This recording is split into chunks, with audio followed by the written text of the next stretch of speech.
여호와께서 함께 하신다라는 이 묵상 제목으로 은혜를 함께 나누고자 합니다.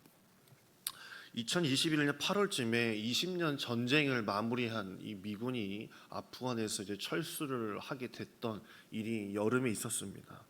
미군은 철수하면서 많은 무기를 아프간 정부에게 그냥 주고 왔습니다. 어지간해서는 다 챙겨 올 것 같고 다 망가뜨리고 올 법도 한데 그냥 두고 나왔었습니다. 그런데 수도 카불에서부터 몇 달 사이로 군부대가 통째로 이 탈레반에게 빼앗긴 일들이 여러 차례 있었어요. 그런 것들이 이제 뉴스에 이렇게 많이 나왔었거든요. 미군이 그 많은 무기를 주고 갔음에도 순식간에 몇 달도 되지 않아서, 몇 달도 아니죠, 한 달 만에 이 아프간 정부는 다 무너졌습니다. 대통령은 제일 먼저 도망을 쳤고 그 다음으로 경찰, 군부대까지 다 무기를 버리고 그냥 도망을 쳤다라는 어처구니 없는, 이해가 가지 않는 뉴스를 많이 보게 됐습니다. 거기서 이제 타임즈에 나왔던 이 기자들도 이렇게 이야기를 하더라고요. 그 아프간 군인들이 어떻게 자신이 지켰던 나라를 버리고 도망갈까? 저희 예비군들도 전쟁이 나면 무조건 뛰어갈 준비를 하고 있거든요. 근데 어떻게 현역이 도망을 칠 수 있을까? 이유는 딱 하나였습니다. 아주 간단했어요. 탈레반, 이 쳐들어오는 탈레반 지휘관들이 아프간 정부의 관료들과 그 군부대 지휘관들, 그 병사들에게 문자 한 통을 보냈대요. 딱 한 통. 제가 이제 여러분들에게 예배 몇 시입니다라고 이렇게 보내드리는 그 문자처럼 그냥 똑같이 탈레반이 이제 습격한다, 쳐들어간다 라는 문자를 딱 보내고 나서 그 아프간 병사들이 무기를 다 버려두고 도망을 쳤다라는 거. 아무런 해를 가하지도 않았는데, 진짜 쳐들어오지도 않았는데 그 문자 하나에 정말로 도망을 쳤다라고 기사가 나온 걸 본 적이 있습니다. 우리로서는 이해할 수 없는 일이지만 그들에게는 그 문자 한 통이 두려움으로 있었던 거예요. 미군이 정말 탱크, 그 다음에 헬기까지 두고 갔는데도 그거 다 버려두고 간 겁니다. 결국에는 탈레반, 그 두건을 쓰고 있던 그 탈레반이 그 무기들을 다 가지고 지금 전쟁을 치르고 있어요. 어떻게 문자 하나에 그냥 넘어갈까라고 생각하지만요, 저희 주변에도 문자 하나에 넘어가는 사람들 참 많습니다. 어쩌면 우리가 신앙생활 하면서도 우리는 굳건히 교회 나와서 예배도 드리고 신앙생활을 해가는 것 같지만, 어쩌면 문자 한 통과 같은 그런 악한 영의 한 번의 그 찌름이 어쩌면 우리를 와르르 무너지게 하는 경우가 있다라는 것입니다. 영적 싸움에서 제대로 싸워보지도 못하고 무기력하게 패배하는 경우가 있습니다. 오늘 사사기 6장 말씀을 같이 읽었습니다. 이 지파별로 땅을 분배받아서 살고 편안하게 살고는 있었던 것 같지만 그 속으로는 아무런 힘을 가지고 있지 못했어요.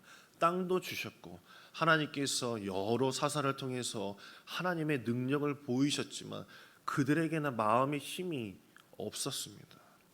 사사기 6장 3절하고 4절을 보게 되면 이런 말씀이 나옵니다.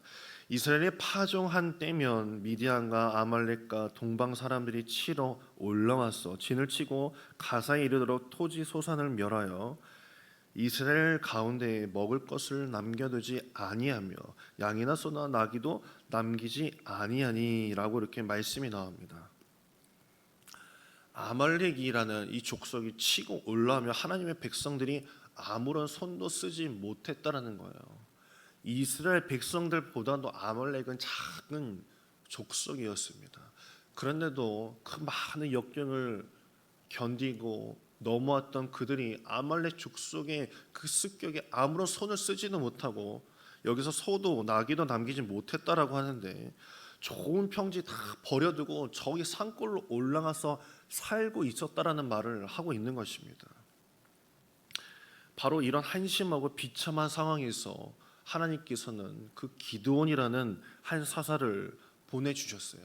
우리는 기드온이라고 생각한다면 스파르타 300이라는 그런 이미지를 떠올리듯이 300용사, 용감했다라고 생각할 수 있었겠지만 그는 아주 소심한 사람이었습니다. 11절을 보게 되면 이런 말씀이 나오게 되어요. 11절을 보게 되면 여호와의 사자가 아비에셀 사람 요아스에게 속한 오브라에 이르러 상술이 남아 아래에 앉으니라. 마침 요아스의 아들 기드온이 미단 사람에게 알리지 아니하려 하여 밀을 포도주 틀에서 타작하더니 라고 이제 말씀이 나오죠. 기드온이 밀을 타작하려고 하는데 밀을 그 밖에서 타작을 이제 해야 되잖아요.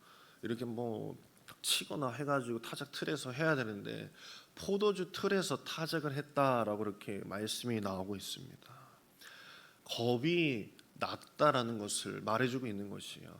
밖에서 밀 타작을 하게 되면 분명히 누군가 쳐다볼 것이고 아말렉 족속이 다 빼앗아 갈 것을 알고 겁이 나서 집안에 있는 포도주 틀에서 조심조심히 돌리고 있었다라는 것을 말해주고 있는 것입니다. 기도원 모습을 보면 용사는커녕 이토록 소심한 모습을 가지고 있었던 것을 이 성경에서 쭉 이야기를 해주고 있어요. 그리고 온갖 핑계로 하나님께서 분명히 부르셨음에도 불구하고 그는 나는 못해요 하나님, 저는 그럴 그릇이 안 돼요 라고 계속 이렇게 이야기합니다. 15절을 보게 되면 기드온이 그에게 대답하되 오 주여 내가 무엇을 이스라엘을 구원하리까? 하나님께서 함께해 주신다고 하셨는데도 내가 뭘로 구원합니까? 내게 뭐가 있습니까? 라고 이야기를 하고 있었어요.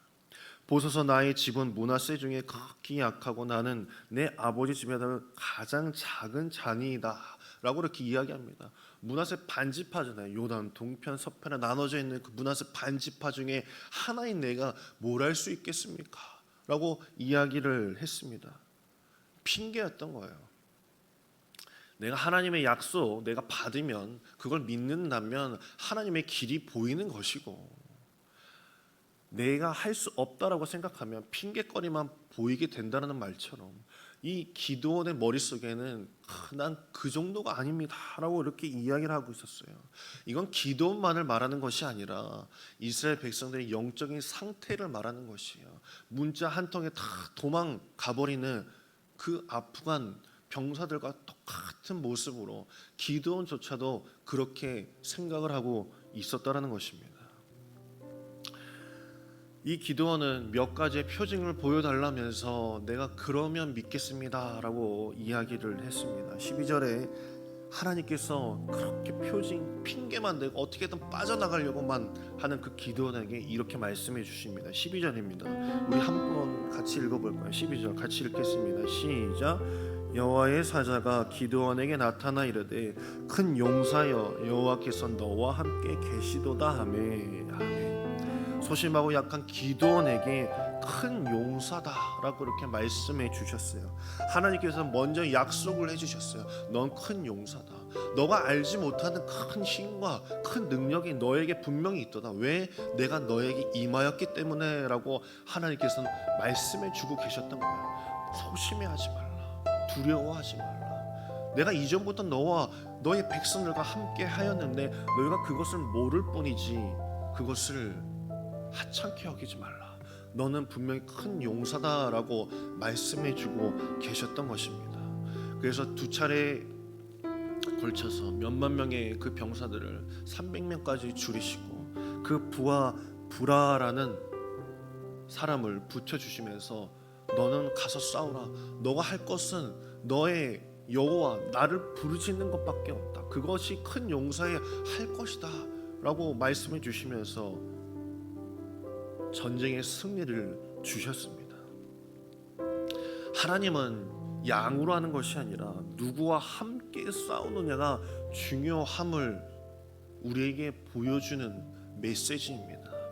나머지 것은 하나님께서 채우시고 승리하게 하실 줄 믿습니다.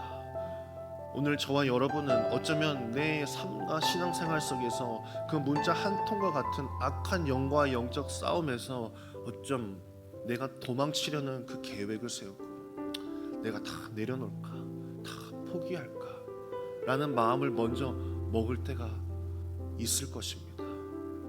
내가 언제 도망을 칠 수 있을까? 하나님 나에게 증거를 보여주세요. 증표 보여주면 내가 이거 하겠습니다 라고 이야기할 수 있겠지만 하나님께서 먼저 말씀하십니다. 지금 내 앞에 이 새벽에 나를 찾으려고 나온 너는 분명히 큰 용사다라고 말씀해 주신다는 것입니다. 양적인 싸움이 아니라 하나님의 권능과 영권의 싸움인 줄 믿으시고 오늘 이 시간 하나님의 큰 용사임을 자각하시면서 위대한 용사로 쓰임 받는 저와 여러분 되길 간절히 소망합니다. 기도하겠습니다.